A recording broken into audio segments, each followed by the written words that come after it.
Olá pessoal, tudo bem? Para quem não me conhece, eu sou Janaína Sauer, idealizadora da Rosa de Luz, um espaço aqui em São Paulo voltado à consciência, bem-estar e aromaterapia. Hoje eu estou aqui para falar se é possível ser um autodidata em aromaterapia, né? Eu vejo muitas pessoas lá na loja chegando, comprando coisas e se falando autodidata. Mas também estou vendo cada vez mais indicações absurdas na internet, né? Seja nas redes sociais, nos grupos do Facebook e até algumas postagens no Instagram, postagens de blog, enfim. Então vamos lá, é possível ou não ser autodidata em aromaterapia? Em parte eu acho que sim, mas eu vou explicar por que só em parte.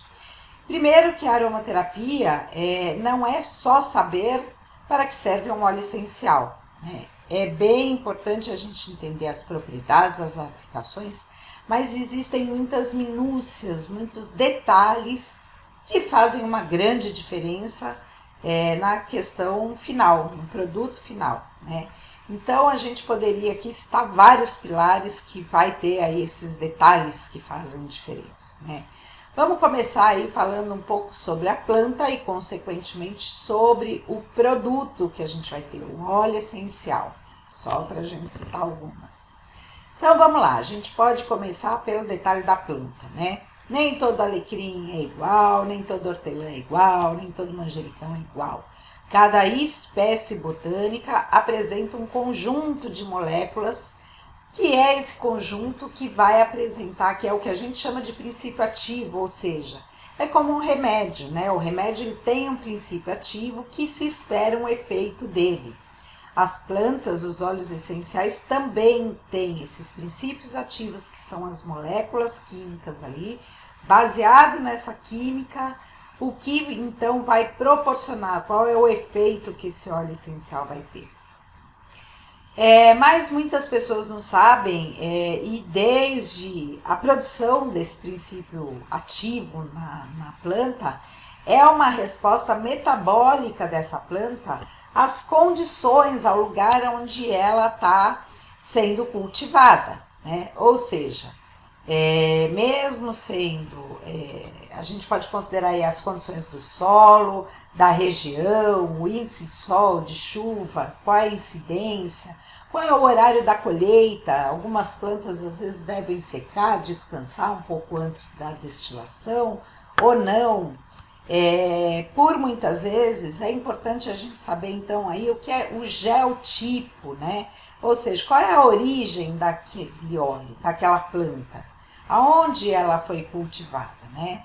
O orégano, o alecrim, por exemplo, que você cuida aí no seu vasinho em casa, com tanto cuidado, talvez não tenha tanto princípio ativo, sabia disso?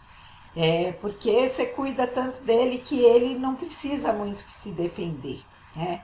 Da mesma forma que a gente tem plantas que não se desenvolvem bem no Brasil, ou que até poderíamos chamar de quimicamente, poderíamos falar de uma forma popular, quimicamente ela seria um pouco mais pobre, né?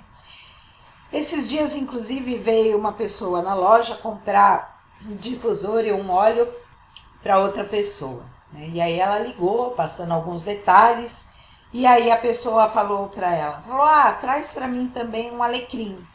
E aí a gente perguntou, qual alecrim você quer, cineol ou cânfora? E aí, qual foi a pergunta dela? Mas não tem só alecrim? Não, não tem só alecrim, né? Todas as empresas deveriam dizer se o alecrim ali, ele é um quimiotipo cineol ou cânfora, né? Diferentes lugares, muitas vezes, vão proporcionar uma química diferente a esse óleo, né? Consequentemente, propriedades diferentes e aplicações diferentes. É o caso do alecrim, do tomilho, do manjericão, enfim. Então, tem que ter o quimiotipo. Outra coisa que é muito importante é o tipo de extração pelo qual foi obtido o óleo essencial. Se a gente falar em destilação, que 90%, talvez até mais das plantas e dos óleos são obtidos por esse processo, existe uma relação ali muito importante, né, na destilação. Qual é a quantidade de vegetal que é utilizada? Qual a quantidade de água, a temperatura, o tempo de destilação? Isso para uma pessoa que faz a extração do óleo é importante, porque vai impactar na qualidade do óleo essencial. E qualidade é ser puro e ter uma química que a gente espera, né? Onde a gente estuda ali os resultados, as ações daquele óleo essencial, né? E nas redes sociais eu também vi de tudo, inclusive resolvi fazer esse vídeo por causa de um grupo que eu vi nas redes sociais, né? Então você escuta lá, eu já escutei falar que lavanda precisa de solvente, né? A lavanda ela pode ser destilada, ou seja, vai ter só ali a lavanda e água, ou ela pode sim ter um solvente químico, mas aí nós vamos ter um absoluto, é um outro tipo de produto, né? Já escutei pessoas falando como se todo óleo fosse prensagem a frio. Óleo essencial por prensagem a frio, nós temos os cítricos, né? Mas essa denominação prensagem a frio, ela é muito utilizada para os óleos vegetais, que são muito diferentes dos óleos essenciais. E aí sim, a gente requer uma prensagem a frio para não perder boa parte das qualidades ali desses óleos vegetais.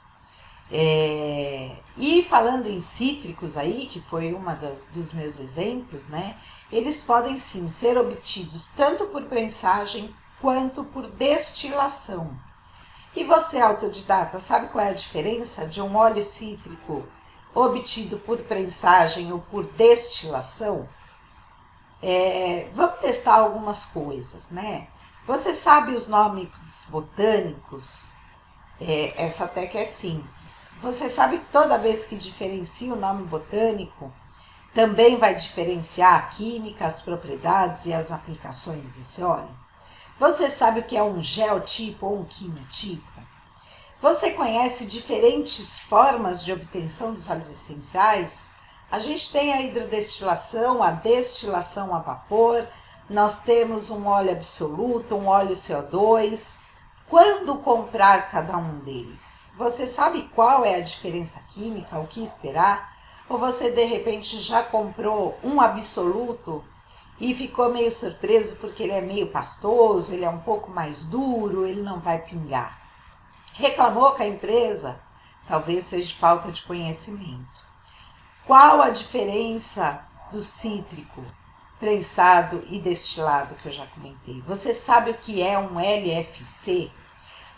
Até aqui a gente falou de variáveis só apenas relacionadas às plantas e aos óleos essenciais, porque uma coisa está ligada à outra, né? Ou seja, variáveis que vão anteceder o uso desse produto, mas que vão influenciar na sua resposta. Agora, se a gente pensar um pouco aí nas aplicações da aromaterapia, na forma de utilização, eu te pergunto, você sabe montar um protocolo para um problema específico? Você sabe qual é a via de administração mais indicada para aquele problema específico? E digo até mais, para aquela pessoa especificamente. Porque muitas vezes uma condição não se resume à pessoa. O que eu quero dizer isso? Nem toda pessoa vai ter o mesmo tipo de depressão, o mesmo tipo de pânico, o mesmo tipo de ansiedade, o mesmo tipo de dermatite, de eczema, né? A maior variável aí da aromaterapia é o ser humano, né? Essa é a maior variável.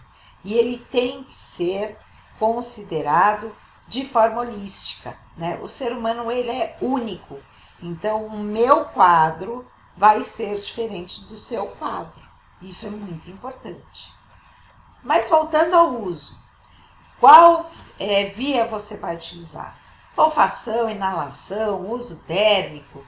O dérmico você vai usar com creme, com gel, que base que é mais adequada? Ou de repente um produto de enxágue, um sabonete líquido, por exemplo. Ou é melhor nesse caso fazer um uso mais emocional, vibracional? Você sabe calcular o que é uma diluição a 2 ou 3%? Você sabe qual carreador é mais indicado? Quais as propriedades desse carreador? Um óleo vegetal, um gel? Você sabe pegar um protocolo e avaliar por que estão usando aqueles óleos naquela simples receitinha? O que quimicamente é esperado? E até mesmo qual o efeito dele quimicamente conjugado ao emocional ou vibracional? Você sabe embasar suas escolhas? As pessoas estão muito preocupadas em estudar um grande número de óleos essenciais. Mas eu digo para vocês, muitas vezes é melhor estudar poucos óleos, mas entendê-los profundamente, entendê-los bem.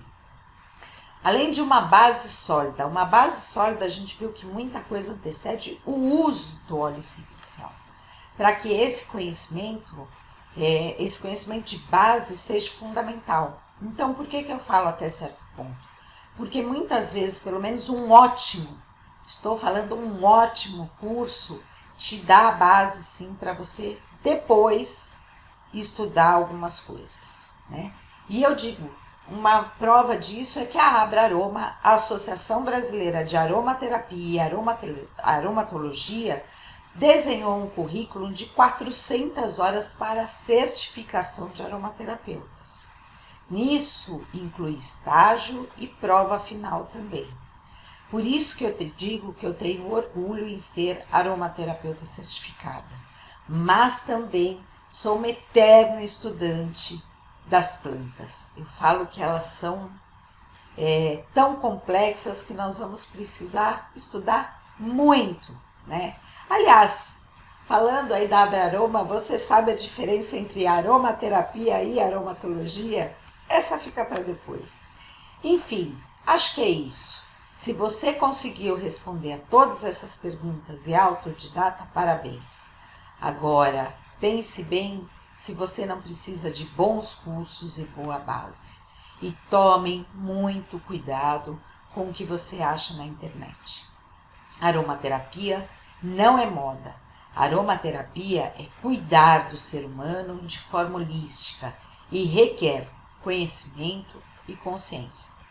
Acho que hoje é isso. Deixa aí, curta o vídeo se você acha que ele foi válido, se você gostou. Se inscreva no nosso canal para saber dos próximos vídeos, você vai ser avisado. Deixa seu comentário sobre esse vídeo, se você concorda comigo ou não. E se você quiser saber mais algum tema, quiser sugerir algum tema para mim falar, deixa aí a sua sugestão, tá bom? Um beijo, tchau!